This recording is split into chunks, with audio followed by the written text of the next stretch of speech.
আসসালামু আলাইকুম রহমতুল্লাহ। আমি মোহাম্মদ জুবাইর হোসেন। আমি একজন শিক্ষার্থী, বিরামপুর সরকারি কলেজে ডিগ্রি দ্বিতীয় বর্ষে পড়াশোনা করতেছি।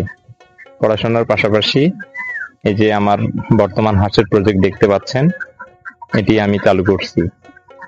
এই চিন্তাটা আসলো, আমি সর্বপ্রথম চাকরির জন্য টাকা দিছিলাম 2024 সালে। তো যখন যে জুলাই মাসে যখন শেখ হাসিনা পালাই গেল, তখন টাকা মার যাওয়ার মতো। এরপরে কিছু টাকা ওখান থেকে পাওয়া গেছে, কিছু টাকা মার গেছে। তো তখন ভাবলাম যে চাকরি আর করব না, চাকরি করার থেকে আমি নিজে থেকে কিছু করব। আর ব্যবসা, ছোট থেকেই ব্যবসার প্রতি আমি আগে থেকে ইন্টারেস্ট ছিলাম, ব্যবসা আমার আগে থেকেই ভালো লাগতো। তো এরপর ভাবলাম যে কি করা যায়। তারপর মাথায় বুদ্ধি নিয়ে আসলাম যে একটা হাঁসের খামার করব আর বাড়িতেই থাকবো।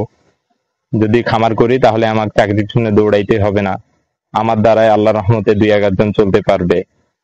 এই জন্য আর কি আমার এই উদ্যোগ গ্রহণ করা।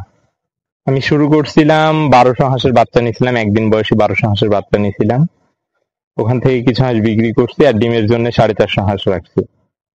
এখন আলহামদুলিল্লাহ ডিম দিচ্ছে, এখান থেকে লাভবান হইতে পারতেছি। পার ডে 2-2,500 টাকা করে লাভ আসতেছে আলহামদুলিল্লাহ।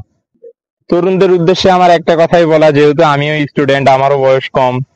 তো যদি যে কোনো জিনিস ঝুঁকি ছাড়া সম্ভব নয়, যদি ঝুঁকি রিস্ক নিয়ে একটা যদি এরকম খামার করতে পারে, কষ্ট করে যদি তৈরি করতে পারে, তাহলে আশা করা যায় যে 2-4টা চাকরিজীবী ওয়ালারাও তার সাথে পারবে না ইনশাআল্লাহ। এরকম মনোভাব নিয়েই আমার নামা।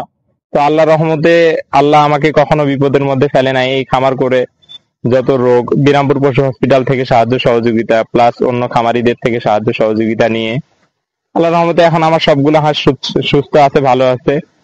তো এরকম যদি কোনো নতুন উদ্যোগ, কোনো যদি নতুন ব্যক্তি উদ্যোগ গ্রহণ করতে চায়, তাহলে আমিও যেমন মানুষের কাছ থেকে সাহায্য নিয়ে করছি, এরকম আমিও আমার কাছে যারা প্রশ্ন করবে বা কোনো রোগ সম্পর্কে জিজ্ঞেস করবে, আমি আমার যথাসাধ্য অনুযায়ী তাদেরকে এগিয়ে নেওয়ার চেষ্টা করবো ইনশাআল্লাহ।